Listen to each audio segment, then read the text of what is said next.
मित्रों, हिंदी व्याकरण ऑनलाइन शिक्षण विवरण भाषा संस्थान की ओर से ये है कि आज हम किसी भी परीक्षा के लिए जो अपेक्षित आपका व्याकरण है उसके कंसेप्ट को एकदम क्लियर करने जा रहे हैं हम आपका। यदि आप हमसे जुड़े रहेंगे, चीज़ों को देखते रहेंगे, आपको बहुत सरलता से देखिए, जब आप किसी एक से जुड़ते हैं तो उसकी सारी चिंतन पद्धति से आप परिचित हो पाते हैं। आप मेरी एक बात हो सकता है 5 मिनट में पूरी हो रही हो और आप मेरी बात केवल 1 मिनट सुनते हैं, तो जो मूल कथ्य है, मूल बात है मेरी, वो आप 5 मिनट में समझ में आएगी और वो देख नहीं पाते हैं आप। तो इस तरह होता क्या है कि आपका शुरुआत का आपने मुझे 1 मिनट देखा, तो उससे होता यह है कि आपका 1 मिनट भी गया और मेरा भी 1 मिनट गया और आपको वो फ़ायदा नहीं हुआ और हमारा भी बनाने का उद्देश्य व्यर्थ गया। तो यदि मेरी बात कोई 5 मिनट की है तो आपको 5 मिनट तक सुनना होगा। यदि आपने सुन लिया तो हमारा जो लक्ष्य है कि आपको 5 नंबर मिल जाए, वो 5 नंबर 5 मिनट के बाद मिल जाएगा। तो शुरू करें। तो ध्यान से चीज़ों को करना है। एक ही साधे सब सधे, किसी एक आचार्य को पकड़ लो, वो चाहे कोई भी हो, लेकिन हाँ, तुलना ज़रूर कर लो कि कोई किसी की शैली या किसी की पद्धति, किसी का ज्ञान विज्ञान आपको वहाँ तक पहुँचा सकता है कि नहीं पहुँचा सकता है, उसमें विश्लेषणात्मकता है कि नहीं है। यदि उसमें विश्लेषण है, गुणवत्ता है और उसमें और भी कई चीज़ें हैं जो आपको मंजिल तक पहुँचा सकती है, निश्चित रूप से जुड़िए। तो आइए, मैं आज आपका आह्वान कर रहा हूँ। मैं आचार्य दीपक कुमार आपके साथ हूँ। मैं ऑनलाइन जो हमारा प्रक्रम है उसमें सबसे पहला उपक्रम है, सबसे पहली हमारी जो प्रस्तुति है वो है संज्ञा से संबद्ध। देखिए, संज्ञा सर्वनाम, विशेषण, क्रिया, विभक्ति, कारक चिन्ह वगैरह 9-10 एंटिटी ऐसी हैं, 9-10 शीर्षक ऐसे हैं जो केवल समझ पर आधारित हैं। आप मुझसे 1 घंटा मुझसे बात सुन लेंगे, मेरी बात, तो आपको संज्ञा, विभक्ति, कारक, परसर्ग, क्रिया, लिंग, वचन, सर्वनाम, विशेषण और अव्यय, ये 10 चीज़ें आपके समझ में आ जाएंगी। क्योंकि ये संधि नहीं है। संधि में क्या है कि उसका अलग एक कंसेप्ट होता है और उस कंसेप्ट के हिसाब से समझना होता है कि अच्छा ये मिल के ये होता है, ये मिल के ये होता है। यहाँ चीज़ों को मिल के सीखने का नहीं है, ये सामान्य समझ है। सामान्य समझ कैसी? जो आपका व्यावहारिक है, समाज में जिस तरह के व्यवहार से आप चीज़ों को करते हैं, ठीक उसी व्यवहार की अपेक्षा, उसी ज्ञान की अपेक्षा संज्ञा, सर्वनाम, विशेषण, क्रिया में होती है। तो मैं आपके समक्ष इन सारी चीज़ों को लेकर उपस्थित हूँ। आइए हम सबसे पहले शुरू करते हैं प्रथम पाठ। ये जो हमारा पाठ है ना, प्रथम पाठ बोलूँगा मैं इसको। प्रथम पाठ में हम आपको बताना चाहते हैं कि हमारा शीर्षक क्या क्या होगा। तो प्रथम पाठ में हम बताना चाहते हैं आपको कि देखिए, ये संज्ञा,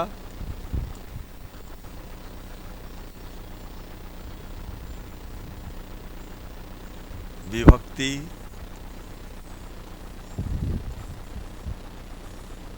कारक, परसर्ग,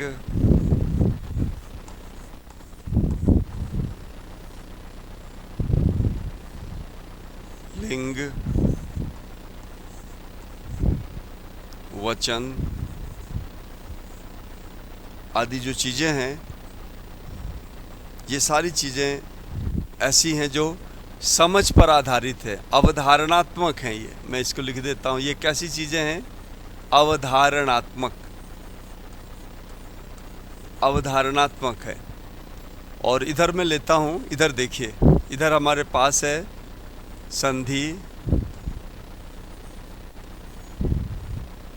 उपसर्ग प्रत्यय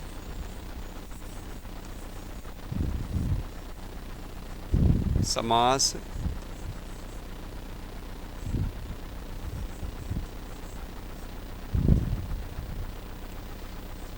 ये भी अवधारणात्मक हैं, लेकिन ये कैसी हैं? ये अवधारणात्मक।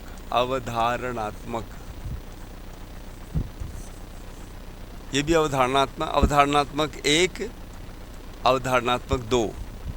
तो दो तरह की चीज़ें आपके समक्ष ये आने वाली हैं, अवधारणा दो, अवधारणा एक। अवधारणा जो प्रथम है, ये जो अवधारणा प्रथम है, इसमें बातचीत की शैली में हम कई चीज़ों को समझेंगे और आपने यदि ध्यान दे दिया आपके समझ में आ जाएगा। ये अवधारणा ऐसी है, ये थोड़ी क्लिष्ट है, यानी ये थोड़ा अपर लेवल की अवधारणा है।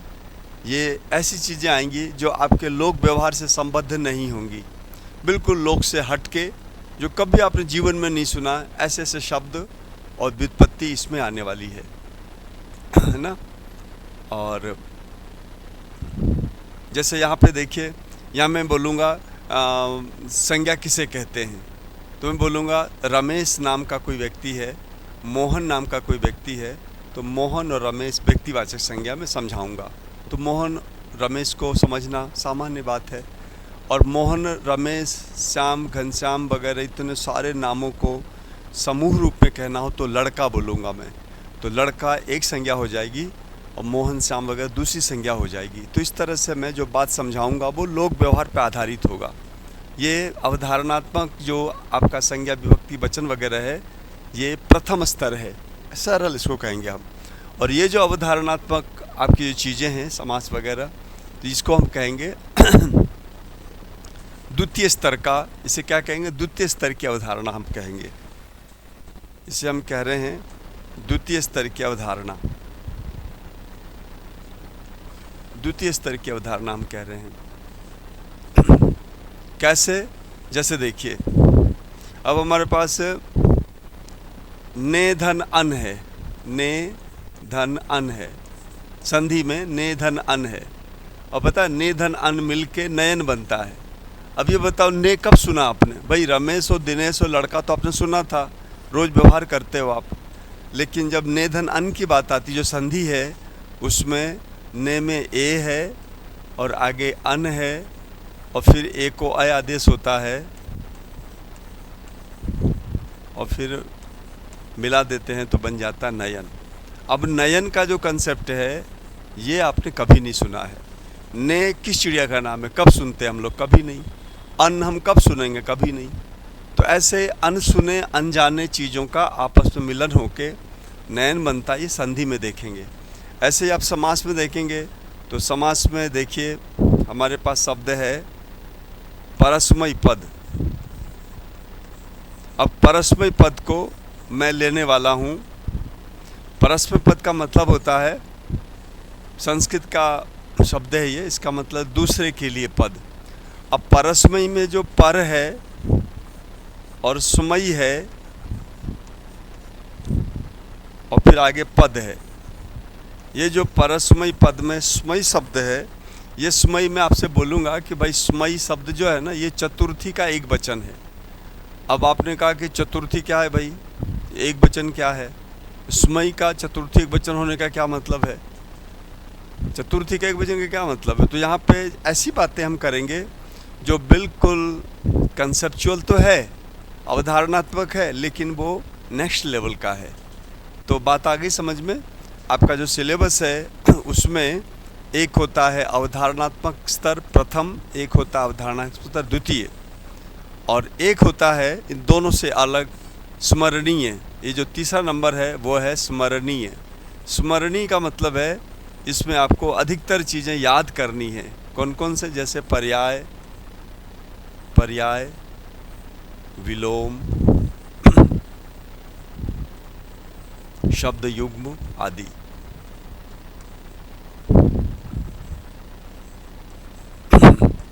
ठीक है?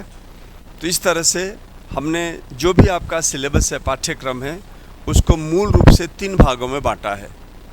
तो 15-20 15 के आसपास तो हमारी बिल्कुल सरल वाली अवधारणा पर आधारित हमारी संधियाँ संज्ञा सर्वनाम आदि हैं, जिसको समझना है बोलचाल की शैली में और आपका काम हो जाएगा। और दूसरा वो है अवधारणात्मक, जो थोड़ा कंसेप्चुअल कहेंगे इसको, इसलिए क्योंकि ये थोड़ा सा ऐसे शब्दों से, ऐसे प्रत्ययों से बनता है जो हमने कभी ज़िंदगी में नहीं सुनी। तो ऐसी चीज़ों से धीरे धीरे परिचित होकर फिर आपको जोड़ना तोड़ना आना होगा। ये असल में सीखने की बहुत डेप्थ की आवश्यकता है। और बाकी जो चीज़ें हैं पर्याय विलोम शब्द युग में, ये रटने की हैं। लेकिन ध्यान रखना, केवल रटना नहीं है इसमें क्या है, यदि आपको ये वाली बात और ये वाली बात आती है तो इस वाली बात में बड़ी सहायता मिलती है और आप सहज चलने लगते हो। यानी यदि आप गाड़ी को पटरी पे ले आते हो तो गाड़ी चलने लगती है, और यदि आपकी गाड़ी पटरी से बाहर है तो घसीटना पड़ता है। तो हमारे बच्चे क्या करते हैं, इसको घसीटते रहते हैं, रट्टा मारते रहते हैं। और रट्टा मारना बहुत ही एक तरह से अरोचक काम है, कोई रुचि नहीं होती है, मन नहीं लगता है, और रट्टा मारना बहुत मुश्किल होता है बिना समझे। और यदि ये दोनों समझ लेते हैं आप, समझने के बाद आप रट्टा मारते हैं, तो ये समझ लो गाड़ी का पटरी पे आना हो जाता है। और सारी चीज़ें, जिस दिन आपको ये सारी चीज़ें सरल हो जाती हैं, आप कहते हो अरे वाह यार वाह, क्या बात है, हिंदी तो इतनी सरल है। और जो हिंदी हम लोग बोलते हैं वो वाकई ठीक है, वो सरल हो चाहे कठिन हो, कोई मतलब ही नहीं है, क्योंकि वो हिंदी हमारी आती नहीं है। ये ध्यान रखिए, जो हिंदी हम लोग बोलचाल में लाते हैं वो खाली कहने के लिए हिंदी है, वो अनौपचारिक हिंदी है। उस अनौपचारिक हिंदी का इस औपचारिक हिंदी से ज़्यादा संबंध नहीं है। प्रतिस्पर्धा के स्तर पर वो खाली कहने के लिए वो हिंदी है, और इसी गलत फहमी का बच्चे शिकार हो जाते हैं। वो सोचते हैं हम हिंदी भाषी हैं, हिंदी मीडियम से हमने पढ़ा है, जबकि सच्चाई ये है कि आपने जो पढ़ा है वो जो हिंदी का स्तर है, वो जो हिंदी है वो अनौपचारिक हिंदी, नाम ही दिया है हम लोगों ने उसे अनौपचारिक, और जो सीखना होता है वो औपचारिक हिंदी सीखनी होती है। तो इस प्रकार इन सारी चीज़ों को लेके प्रथम पाठ में हम यही बताना चाह रहे थे आपको कि देखो कैसे विषय जो हैं बनते हैं, बिगड़ते हैं, और कैसे विषयों को सीखा जाता है। तो अगली बार या अगले चरण में मैं सारे जो 3 प्रकार हमारी हिंदी की है उन तीनों की पूरी सूची रहेगी, और PSI की परीक्षा में, राजस्थान पुलिस की सेवा परीक्षा में, या कहीं भी किसी भी परीक्षा में जो व्याकरण का पूरा आधार है वो यही 3 हैं। इन तीनों को समझ लो, आपकी सारी चीज़ें स्पष्ट होती जाएंगी। तो चूँकि आज पहला दिन है इस हमारे सत्र का, तो मैं आज इस मूल बात को बताने के बाद मैं आज सबसे पहले संज्ञा के विषय में आपसे चर्चा करूँगा, संज्ञा आपको सिखाऊंगा। संज्ञा सीखिए क्या है, संज्ञा के बारे में हम आगे बढ़ते हैं और देखते हैं कि संज्ञा है क्या। देखिए, सबसे पहले संज्ञा के बारे में दुनिया भर की बात करने की आवश्यकता ही नहीं है। इसकी छोटी सी परिभाषा है, कोई भी चीज़ को पढ़ने से पहले हम उसकी परिभाषा लेते हैं, ठीक है ना। ये हमने ले ली परिभाषा। ये परिभाषा आप स्वयं बनाएंगे। नामों को संज्ञा कहते हैं।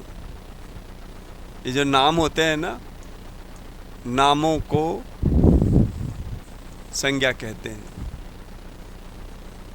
नामों को संज्ञा कहते हैं।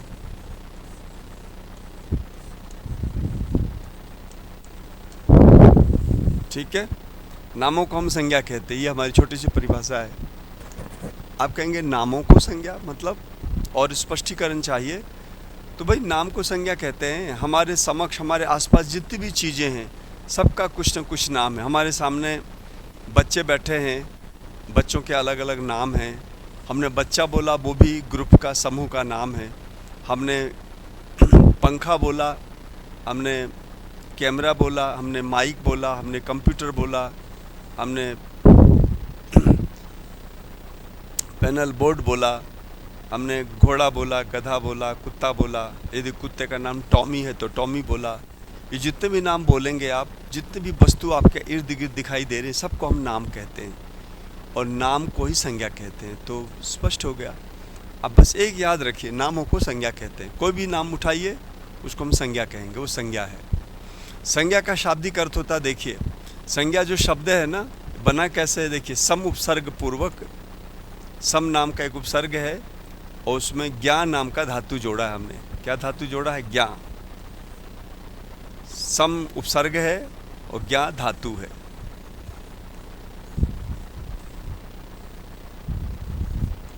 अब देखिए, यदि परीक्षक पूछे आपसे संज्ञा शब्द बनता कैसे है, तो बता दीजिए साहब ये सम उपसर्ग है, ज्ञा धातु है और इसके मिलन से संज्ञा शब्द का निर्माण होता है। तो इसका अर्थ क्या होता है भाई? ये हो गया संज्ञा। संज्ञा को ऐसे भी लिखते हैं और संज्ञा को आप ऐसे भी लिख सकते हो। दोनों तरह से लिखा हुआ संज्ञा शब्द शुद्ध है। मैं बिल्कुल बेसिक बता रहा हूँ, इससे कोई प्रश्न निकलेगा नहीं, सारे प्रश्न आपके कवर हो जाएंगे। अब इसका शाब्दिक अर्थ क्या होता है? देखिए, एक अर्थ किसी भी शब्द का जो होता है ना, वो दो प्रकार का होता है। एक होता है रूढ़ अर्थ होता है एक, और दूसरा होता है यौगिक अर्थ।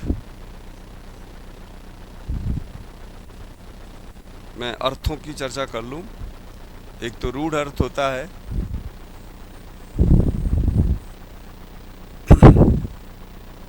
प्रचलित अर्थ जिसे कहते हैं, प्रचलित अर्थ, प्रचलित अर्थ या लाक्षणिक अर्थ।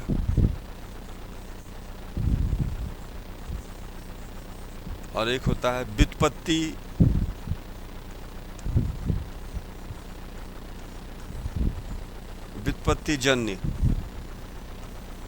व्युत्पत्तिजन्य अर्थ, यानी व्याकरण परक अर्थ। व्याकरण परक अर्थ यानी कोई भी शब्द जो निर्मित होता है तो उसके दो अर्थ हो जाते हैं, एक तो प्रसिद्ध अर्थ और दूसरा व्याकरण परक अर्थ। तो व्याकरण परक अर्थ क्या है और प्रसिद्ध अर्थ क्या है, प्रचलित अर्थ क्या है, उसको बारे में हम सीख लेते हैं। कई बार जो शब्द बनते हैं उसका एक निश्चित अर्थ होता है।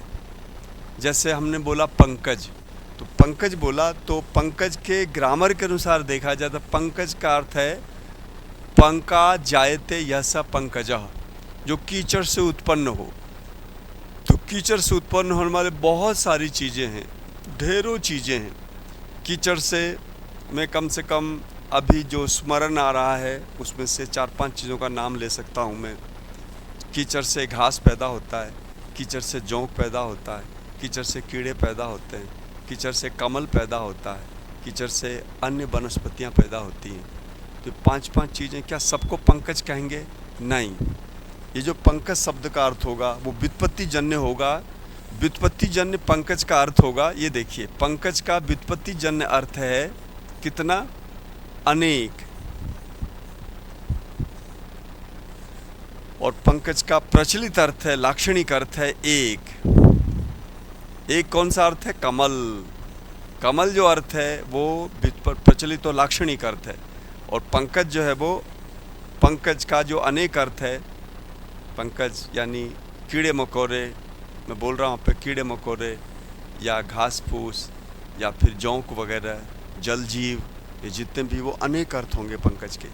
लेकिन यहाँ पंकज का एक ही अर्थ होगा, कमल होगा। तो इसको कहते हैं हम संज्ञा या किसी भी शब्द के दो प्रकार के अर्थ होते हैं। तो आप कहेंगे भाई किसका अर्थ लिया जाए? अब यही स्वतंत्रता होती है। देखिए, विवक्षातः कारकाणि भवन्ति, यानी जो बोलने वाला व्यक्ति है वो अपने हिसाब से उसका प्रयोग करता है और अपने हिसाब से उसको ग्रहण करता है। मुझे यदि पंकज में कविता बना रहा हूँ और मुझे कहना है कि जौंक या जल जीव के बारे में कहना, तो हम पंकज का प्रयोग कर सकता हूँ। अब देखिए, स्वतंत्रता दी है साहित्य वालों ने। यदि आप कविता बना रहे हैं, आपको अपेक्षा है शब्द की और पंकज शब्द आपको सही लग रहा है, तो कीड़े के अर्थ में, जौंक के अर्थ में पंकज लिख सकते हो, वहाँ कोई बाध्यता नहीं है। लेकिन यदि मैं गद्य लिख रहा हूँ, यदि मैं किसी से बात कर रहा हूँ, तो मुझे व्याख्या लिख रहा हूँ, तो मुझे पंकज का अर्थ ये लिखना होगा कि भाई पंकज यानी कमल होता है। तो इसकी भी छूट है। जो टेढ़ा वाला मामला है, जो टेढ़ा वाला पंकज है, उसका प्रयोग आप कविता वगैरह में कर सकते हैं। और जो सामान्य रूप से दुनिया जानती है जिस शब्द को, उसका प्रयोग हम बोलचाल के उसमें, लेखन में, गद्य में इसका हम प्रयोग करते हैं। तो इस प्रकार से परिभाषा हमने की संज्ञा के बारे में। संज्ञा जो शब्द है सम्यक ज्ञायते या सा संज्ञा, जिससे ठीक से जाना जाए। अब देखिए, जिससे ठीक से जाना जाए तो ठीक से, तो जब कभी भी आप किसी को ठीक से जान पाते हैं तो सबसे पहले आप उसका नाम लेते हैं। बहुत से लोग जा रहे थे, मैंने कहा बहुत से जा रहे थे, और बहुत से पता नहीं चला कौन जा रहे थे। अब मैंने बोल दिया लड़का, अब मैंने संज्ञा बोल दिया लड़के, तो आप समझ अच्छा लड़के जा रहे थे क्या, तो आपको बोध हो गया। बहुत से जा रहे थे, मैंने इतना बोला। फिर हमने कहा बाद में आपका कंसेप्ट क्लियर नहीं हुआ कि जा रहे थे, कौन जा रहे थे, क्यों जा रहे थे। तो मैंने कहा भाई सैनिक जा रहे थे। अच्छा सैनिक जा रहे थे क्या, सैनिक अभियान था, तो आपको सैनिक अभियान का ज्ञान होता है। लड़के जा रहे थे का अलग बोध होता है, क्योंकि बहुत से जा रहे थे कहने से पता नहीं। जैसे मैंने संज्ञा का नाम लिया, जैसे मैंने संज्ञा बोला, संज्ञा क्या बोला, लड़के जा रहे थे, तो आपको झट से प्रतीत हो गया कि हाँ लड़के जा रहे थे, पढ़ने जा रहे होंगे। और फिर जब मैंने बोला सैनिक जा रहे थे, तो सैनिक भी एक तरह का नाम है। किसका नाम है, जो वर्दीधारी हैं, जो देश के लिए, समाज के लिए विधि विधान पूर्वक संघर्ष करते हैं, उनको हम सैनिक कहते हैं। तो सैनिक जो हैं वो एक तरह की संज्ञा है। जब तक हम संज्ञा नहीं बोलते हैं तब तक हमें बोध नहीं होता। तो हो गया ना, देखो क्या कहा था मैंने, संज्ञा जिससे अच्छी तरह जाना जाए। तो इसका देखिए, इसका मैं हिंदी बताता हूँ। ये जो हमने प्रकृति प्रत्यय संज्ञा शब्द का निर्माण किया, इसका अर्थ है जिससे सम्यक यानी अच्छी तरह, जिससे सम्यक अच्छी तरह जाना जाए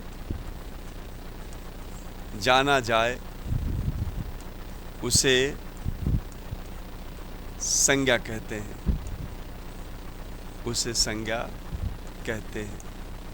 अब देखो यहाँ पे एक बात साफ हो गई, ये जो हमारा अर्थ जिससे सम्यक जाना जाए उसे संज्ञा कहते हैं, ये जो है ये अर्थ है व्युत्पत्ति जन्य। ये क्या अर्थ है, ये व्युत्पत्ति जन्य अर्थ है, व्याकरण वाला अर्थ है। और ये जो हमने लिखा है नामों को संज्ञा कहते हैं, ये प्रचलित और लाक्षणिक अर्थ है। ये देखो दो बात आ गई आपके सामने। एक तो प्रचलित अर्थ क्या है, नामों को संज्ञा कहते हैं, ये हो गया आपका लाक्षणिक अर्थ या प्रचलित अर्थ। और जो हम ये कह जिसे सम्यक जाना जाए वो हो गया व्याकरण परक अर्थ, व्याकरण परक भाव, ये हो गया। तो किसी भी शब्द का दो अर्थ हुआ करता है और दोनों ही अर्थ हमें जान लेना चाहिए। इसके बाद उस विषय में हम बढ़िया ज्ञान प्राप्त कर सकते हैं। तो संज्ञा की परिभाषा हो गई। मुझे आशा है कि आप ऐसी परिभाषा कहीं अन्यत्र नहीं सुने होंगे, और परीक्षक जो प्रश्न बनाएगा वो यहाँ से आराम से प्रश्न बना सकता है। अब जैसे मैं प्रश्न बनाता हूँ, इसमें शब्दों के कितने अर्थ होते हैं, तो आप बोलिए शब्दों के एक तो लाक्षणिक अर्थ होता है, एक व्युत्पत्ति जन्य अर्थ होता है। किस अर्थ को लिया जाता है, तो आप बोलेंगे साहब इस अर्थ को लिया जाता है। प्रचलित और लाक्षणिक अर्थ जो होता है उसी का प्रयोग होता है। पंकज का अर्थ हमेशा कमल होगा। बहुत कम जगहों पर कविता इत्यादि में पंकज का अर्थ हम कीचड़ करेंगे, पंकज का अर्थ हम जोंक करेंगे, पंकज का अर्थ हम खरपतवार करेंगे, जल जीव करेंगे।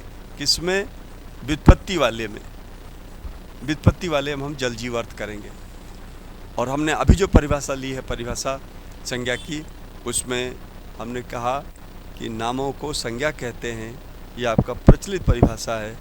और फिर हमने कहा कि व्युत्पत्ति जन्य जो अर्थ है वो ये है जिससे सम्यक जाना जाए, ठीक से जाना, जिसे संज्ञा कहते हैं।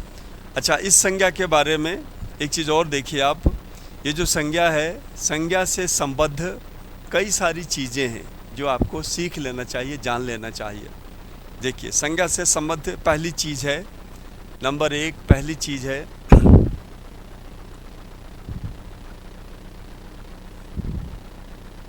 विभक्ति। संज्ञा से संबद्ध दूसरी चीज़ है कारक। तीसरी चीज़ है परसर्ग।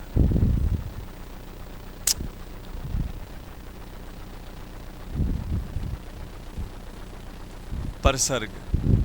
संज्ञा से संबद्ध चौथी चीज़ है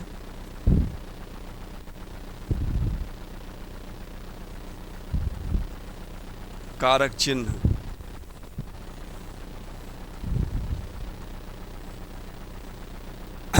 संज्ञा से संबद्ध पांचवी चीज है लिंग। छठी चीज है वचन।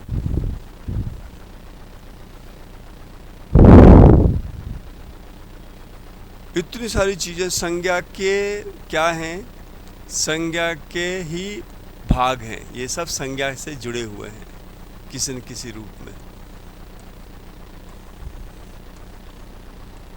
ठीक है ना। इन सबको समझना होगा, इन सब से प्रश्न बनते हैं तो हम उसे जानेंगे। तो इन सबको समझने के लिए बहुत ही सरल ढंग से हम एक तालिका बनाते हैं। उस तालिका में वैसे तो सामान्य इसका जो अवबोध है, सामान्य जो ज्ञान है वो ये है कि प्रथमा, द्वितीया, तृतीया, चतुर्थी, यानी सारे जब हम शब्द का प्रयोग करते हैं ना, ध्यान से सुनना, जब हम शब्दों का वाक्य का प्रयोग करते हैं, उस वाक्य के प्रयोग में प्रत्येक शब्द का एक अलग अलग अर्थ होता है और उस अर्थ को सामने वाला अपने भाषा संस्कार के हिसाब से समझ लेता है। तो उस अर्थ को समझाने में जो चीज़, उस अर्थ को समझाने में जो चीज़ काम आती है वो चीज़ है कारक। मतलब किस शब्द का क्या अर्थ होगा, ये बहुत गहरी बात बता रहा हूँ मैं, इस सबके समझ में आती नहीं है बात। किस शब्द का क्या अर्थ होगा वो कारक बताता है कि भाई इसका ये अर्थ होगा। अब एक घर है, घर में 5 सदस्य हैं, तो किस व्यक्ति की क्या भूमिका होगी वो कौन बताता है? तो वो बताता है कि व्यक्ति का संबंध किससे कैसा है। यदि कोई छोटा है, यदि कोई बड़ा है, यदि कोई माता पिता है, यदि कोई उसका पुत्र है या पुत्री है, तो उनमें संबंध कैसा है उनका, उस हिसाब से उनका कार्य निर्धारित होगा। उसकी उम्र कितनी है उसके हिसाब से उसका कार्य निर्धारित होगा। ऐसे ही हमारे जो वाक्य होते हैं, वाक्य में जो शब्द होते हैं, ध्यान से सुन लो, वाक्य में जो शब्द होते हैं उन शब्दों का क्या कार्य होगा वो उसके कारक के आधार पर निर्धारित होते हैं। ये बात जान जाते हैं हम किससे, इसलिए आपको तुरंत पता चल जाता है राम ने रोटी खाई। अब इसमें राम कर्ता हम मानते हैं और रोटी को कर्म मानते हैं और खाई को क्रिया मानते हैं। तो राम ने कर्ता प्रथमा विभक्ति है, इसलिए हम इसको ये जान पाते कि राम खाने का काम कर रहा है। ये बात अलग है कि हम बोलते ही बात को समझ जाते हैं, ये अलग बात है कि हम बोलते ही बात को समझ जाते हैं। लेकिन सच्चाई ये है कि इसमें कारक है, इसलिए हम उसका एक निर्धारित अर्थ लेते हैं। यदि कारक दूसरा होगा तो उसका अर्थ को दूसरा आएगा। तो वाक्य के अर्थ को बताने के लिए कारक की आवश्यकता होती है। हर वाक्य में लिखे हुए जो शब्द होते हैं उन सारे शब्दों का कोई न कोई कारक रूप होता है, कोई न कोई उसका अर्थ होता है कारक से संबंधित, इसलिए हम विशेष प्रकार का अर्थ उसका लिया करते हैं। तो ये जो विभक्ति है, प्रथमा, द्वितीया, तृतीया, चतुर्थी, पंचमी, षष्ठी, सप्तमी, इस तरह से विभक्तियों के नाम हैं और ये सप्तमी तक है, अष्टमी कोई विभक्ति नहीं है। 1 2 3 4 5 6 7 8 9 जो हिंदी की जो संख्या शब्द हैं उससे सारी विभक्तियाँ बनती हैं। तो विभक्ति वो हो गई। अच्छा, कारक जो है, कारक का नाम मैं सुना देता हूँ आपको। तो कारक जो है कर्तृकारक यानी कर्ता कारक, कर्म कारक, करण कारक, संप्रदान कारक, अपादान कारक, संबंध कारक। हिंदी में संबंध कारक विशेष है, हालांकि ये संबंध कारक संस्कृत में नहीं होता, संबोधन संस्कृत में नहीं होता, तो संबंध कारक हिंदी में ही होता है, इसलिए हम कह रहे हैं इसको कारक। और फिर अधिकरण कारक। तो कर्ता, कर्म, संप्रदान, अपादान, संबंध और अधिकरण, ये 7 कारक होते हैं। संबोधन भी एक तरह का कारक है। इस तरह से 8 कारक हमारे हिंदी में हुआ करते हैं। तो ये विभक्तियाँ कितनी हो गई? विभक्ति होती हैं 7, कारक होती हैं 8, परसर्ग क्या होता है? परसर्ग लगभग 15 के आसपास होते हैं। कौन कौन से? कर्ता, ने, को, से, द्वारा, काके की, रारेरी, नानेनी वगैरह जो शब्द होते हैं इसे परसर्ग कहते हैं। तो लगभग 15 हैं। ये 15 से 1-2 कम भी हो सकते हैं, बहुत सारे बनाए भी जा सकते हैं। और इसी परसर्ग को कारक चिन्ह कहा जाता है, ये ध्यान रखना है। कई बच्चे यदि हम कारक चिन्ह की बात नहीं करते तो कैसे आपने कारक चिन्ह नहीं पढ़ा? अरे भाई, कारक चिन्ह और परसर्ग एक ही बात है, दोनों एक ही चीज़ होती है। ने, को, से वगैरह को हम परसर्ग कहते हैं। और किसी भी शब्द का, अब कोई भी शब्द लेंगे ना, उस शब्द का लिंग होगा। वो लिंग कितने प्रकार का होता है? 2 प्रकार का होता है। एक होता है स्त्रीलिंग, मूल लिंग जो है ना स्त्रीलिंग है, और दूसरा है पुल्लिंग। ये देखो पुल्लिंग कैसे लिखा है मैंने, ध्यान से देखो, स्त्रीलिंग और पुल्लिंग, इस तरह से 2 लिंग होते हैं, लिंग 2 ही होते हैं। वचन भी ये इसलिए 2 जानना जरूरी है क्योंकि संस्कृत में 3 लिंग होते हैं, और भी कई भाषाओं में 3 लिंग होते हैं। हिंदी में 2 ही लिंग है, स्त्रीलिंग और पुल्लिंग। तो संस्कृत में पुल्लिंग, स्त्रीलिंग और नपुंसक लिंग 3 प्रकार के लिंग होते हैं। हालांकि जो क्रियाएं होती हैं, क्रियाओं का कोई लिंग नहीं होता। ये व्याकरण की शब्दावली और बातें हैं, आपको ध्यान रखना है। क्रियाओं का कोई लिंग नहीं होता केवल, लेकिन हाँ, हिंदी में क्रियाओं का लिंग होता है। हिंदी में क्रियाओं का लिंग होता है। राम जाता है, रमा जाती है। लेकिन संस्कृत में क्या होता है? रामः गच्छति, रमा गच्छति, यानी रमा स्त्रीलिंग है तब भी गच्छति, और राम पुल्लिंग है तब भी गच्छति। तो गच्छति संस्कृत में मूल, हमारा देखिए स्रोत भाषा, मैं संस्कृत का नाम इसलिए ले रहा हूँ कि पूरी हिंदी, लगभग 80% हिंदी संस्कृत से निकली हुई है। यदि आप संस्कृत के नेचर को समझ जाएंगे थोड़ा बहुत, तो हिंदी में आप बहुत ज्ञाता बन जाएंगे। इसलिए जगह जगह जहाँ भी अपेक्षा होगी, मैं संस्कृत का नाम लूँगा। संस्कृत स्रोत भाषा है। अब इसके बाद मैं संस्कृत शब्द नहीं बोलूँगा, स्रोत भाषा, हिंदी की स्रोत भाषा, जिसके बारे में हमारा संविधान 351 अनुच्छेद कहता है, हिंदी की स्रोत भाषा संस्कृत है, ऐसा लिखा हुआ है उसमें। तो हम जो भी हिंदी में बातें विकसित करते हैं वो संस्कृत के अनुसार विकसित करेंगे, के अनुसार बढ़ेंगे। तो वचन देखेंगे, तो वचन के विषय में भी हमारे पास हिंदी में 2 चीज़ें हैं। वो 2 प्रकार का होता है वचन, एक वचन और बहुवचन। एक वचन और बहुवचन।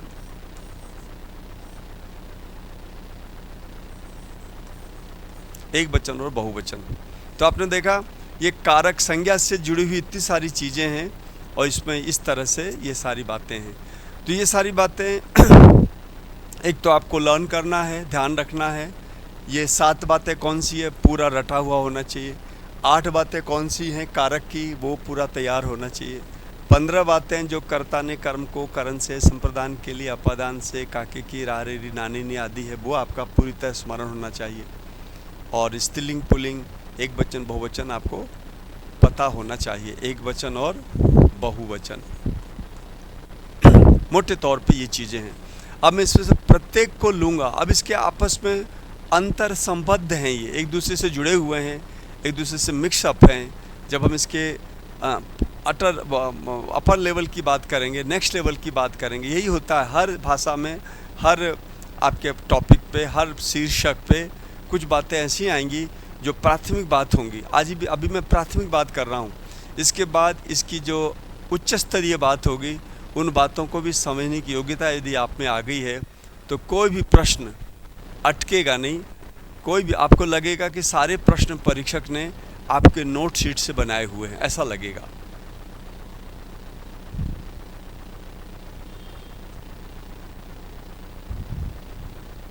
ठीक है ना? इसलिए इसका प्राथमिक रूप हमने बताया आपको। तो संज्ञा के विषय में हमारा ये वक्तव्य था। अब मैं इसको आगे अभी नहीं बढ़ा रहा। अगले सत्र में मैं संज्ञा का जो नेक्स्ट फॉर्म है, संज्ञा का जो अपर स्तर है, उन सब के बारे में चर्चा करूँगा। आज के लिए बस इतना ही हमारी प्रथम प्रस्तुति थी। मैं क्रमशः संज्ञा, सर्वनाम, अच्छा, मैं जितने भी पाठों को लूँगा वो ऐसे पाठ होंगे जो आराम से कोई 6ठी क्लास का बच्चा, 7वीं क्लास का बच्चा भी यदि मेरे सामने बैठ के समझेगा, तो उसका न केवल हृदयंगम हो जाएगा, न केवल वो समझ जाएगा, बल्कि वो PSI के एग्ज़ाम को या किसी भी विश्व के एग्ज़ाम को जो हिंदी का है, उसे वो क्रैक कर सकता है। क्योंकि हमने सारी चीज़ों को, देखो हम लोगों का काम क्या है, हम लोगों का काम है चीज़ों को सरलता से प्रस्तुत करना, ताकि कैसा भी कंसेप्ट बच्चे के समझ में आ जाए, है ना। मरीज की जब सेवा करता है उसका सेवक, तो उसको इस तरह से देता है कि मरीज आराम से दवा को पी ले। यदि दवा कड़वी है तो कोई ऐसा उसमें मीठे का लेप लगा के उसको दे, गुड़ के साथ देगा, शक्कर के साथ देगा, ताकि पी ले उसको फ़ायदा हो जाए। माँ बच्चे को जब भोजन देती है, पता है बच्चा नहीं चबा पाएगा, तो कई बार माँ उसे चूर के और सॉफ्ट करके उसको देती, ताकि बच्चा आराम से चबा लेता है, फिर बच्चा उसको पचा लेता है। ऐसे में आपकी जितनी भी हिंदी की बातें हैं, हम लोगों का काम ही यही है। अच्छा टीचर वो है, दो काम करता है, एक तो चीज़ों को सरल करके देता है, और दूसरी बात यह है कि बच्चों को पढ़ने के लिए प्रेरित करता है। जब एक सर्टेन लेवल की पढ़ाई आपकी हो जाएगी, तब मैं कहूँगा कोई भी किताब देखो, मेरे नोट्स देखो, फिर सारे प्रश्न सॉल्व करो, सब हो जाएगा, सब हो जाएगा। आशा बलवती राजन। आशा हो, विश्वास हो तो सब कुछ हो सकता है। तो मैं अपने को यहाँ पे विराम दे रहा हूँ। अगले बहुत जल्दी अगले चरण में हम संज्ञा के अन्य रूपों को लेकर प्रस्तुत होऊंगा। तब तक के लिए आप सबको बहुत बहुत धन्यवाद और साधुवाद।